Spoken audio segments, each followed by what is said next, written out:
We'll take a look at the Vanguard newspaper. Leads with no surprises here. Electoral Act harmonization. Reps under pressure to abandon compulsory e-transmission of results. Empirical data guided our decision. It's coming from the Senate. How much of empirical data though? Because there's also data that shows that over 90%, close to 100. In fact, I saw data that said over 100% teledensity, right? But anyway, more explainers insists real-time electronic transmission of election results not practicable now. Just let the beavers do what it's made to do. Once you're done with the voting, take a picture. It would upload when it sees either 2G, 3G and above, or people have even suggested satellites, Starlink and all of that.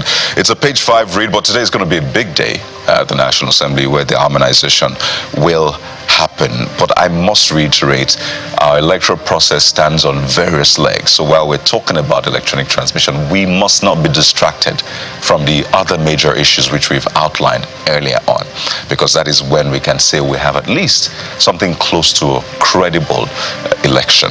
And just to mention this, on top of the front page of a Vanguard newspaper, you see this story. We communicate movement of terrorists to security agencies, but who's saying that? Well, there's a picture of the Zamfara state governor, and these are some of the explainers. It says terrorists can be defeated if discusses massive infrastructure achievements and reviews how state IGR moved from 90 million to over 5 billion in 30 months. So this is basically an open bait. You have to open the dailies to get more on that story. If the terrorists movement is communicated to security agencies, why is it that they seem to be sometimes ahead of our security agencies? I mean, we'll still talk about what's playing out in Kwara and other parts of the country. But that's it for the front page of Vanguard newspaper today. Let's head now to another paper this morning. That would be the New Telegraph. And the New Telegraph has us reflecting on national security. Take a look at the headline. Terror War. First batch of U.S. troops, military aircraft touchdown in Nigeria. It's, of course, looks like it's an interesting read on pages 4, 28 and 29. And the riders read this way. 5 planes bring in equipment, ammunition, troops dislodge terrorist syndicate in Katsina, that would be in Benue State, recover arms, ammunition. Police launch aerial surveillance in Benue.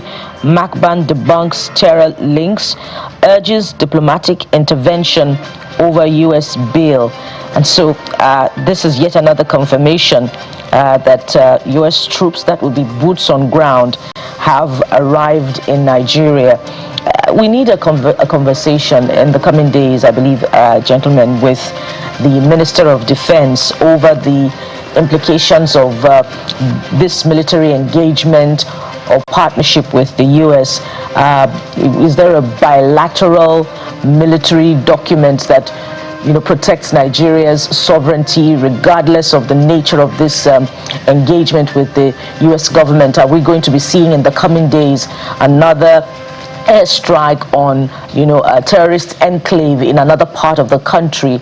How should Nigeria's territorial integrity be defended amid this partnership? So those questions are very, very critical, even as we acknowledge that indeed Nigeria needs a form of partnership to defend itself against non-state actors who want to continually, not even want to now, are evidently, compromising Nigeria's security. And, speaking of which, we saw a video over the weekend of, people in Kwara State who were kidnapped, still in Boko Haram captivity, and we're looking to see what the state government is doing on the federal government, in partnership with the federal government, to ensure the return of those who have been kidnapped. And of course, the efficacy of those aircraft that have touched down in Nigeria, such that they go a long way in fighting terror and banditry, and it does not become the old tune of, the Super Tucano jets will be a game changer in the fight against terrorism, but there hasn't been any significant change with, the onslaught of the bandits and insurgents getting more intense and moving further down, the south. And as we see now in Kwara, in Kogi State, even in Oyo State. So I believe that conversation is very critical. That's it from the New Telegraph, but there are other interesting stories on the front page that you would want to catch up with later on. Whatever we can do to stop this terrorist, I agree with you that we need to understand the implication of having American boots on ground. But my guess is as good as yours. Perhaps these are part of the pressure being put out by the United States to make sure that they protect, in their own word, the genocide that is against Christians. They're also holding on to that position, no matter how the federal government pushes back. But more importantly is to make sure that our people stop dying and are being captured like chickens. We need to protect our citizens, whether Muslim, Christian, they don't worship any God. As long as they are Nigerian citizens, they need to be protected. Let's go to the Guardian newspaper. It's something that has nothing to do with national security or election. It has to do with the economy, because there's a knock-on effect when things happen at the ports in terms of tariff. Cost is passed on to the consumer one way or the other. They say port users pay more as Nigeria Customs Service recreates, or with a mark, multiple FX regime at 7% margin.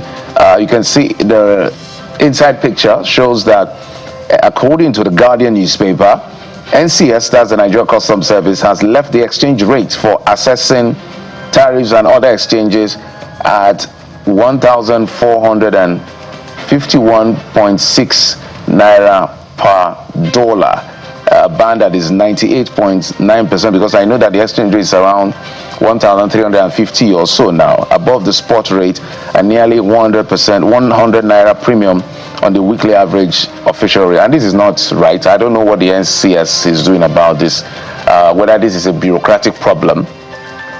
Because when you talk about exchange rate is quite volatile.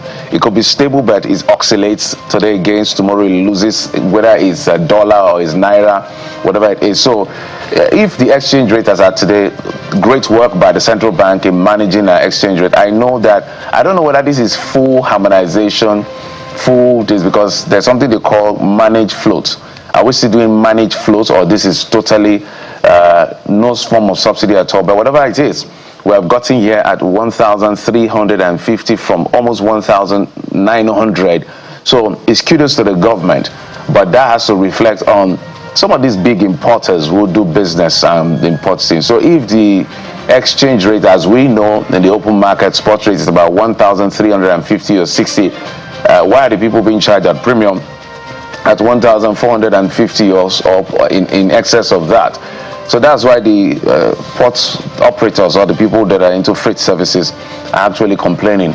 For you and I, why we should get involved in the conversation is because, as business people, they never take on any costs. What they can do is to add to it so that they can still have some margin of profit, which is not cost push in terms of inflation.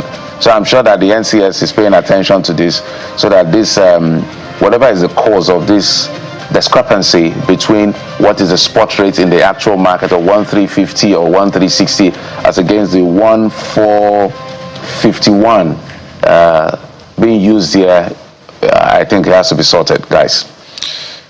Certainly.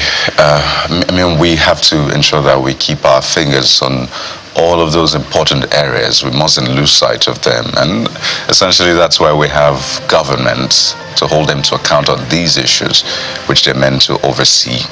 Let's see if we can take the Abuja Inquirer this morning. And the elections is, coming up really fast in the nation's capital, scheduled for February the 21st. So in a matter of 5 days, what do you call people of the FCT? FCTians? Nigerian citizens.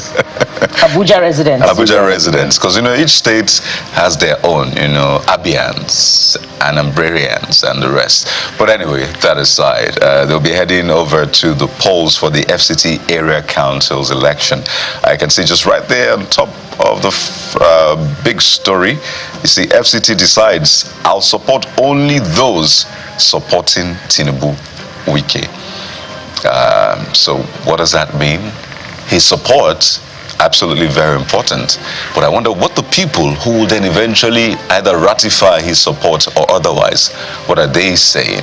I think largely there's a lot of attention paid to, and rightly so, right, your war chest if you're running for office. Yes, election is very, very expensive.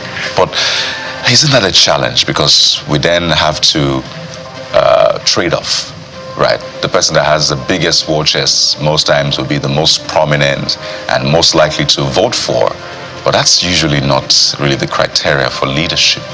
Leadership, good leadership, I should say, is based on your pedigree, your antecedents, your integrity, how well you're able to manage resources, how much compassion you have, how well you're able to make those hard decisions, and not just the size of your pockets, your wallet, or your dependent, or what's the word now?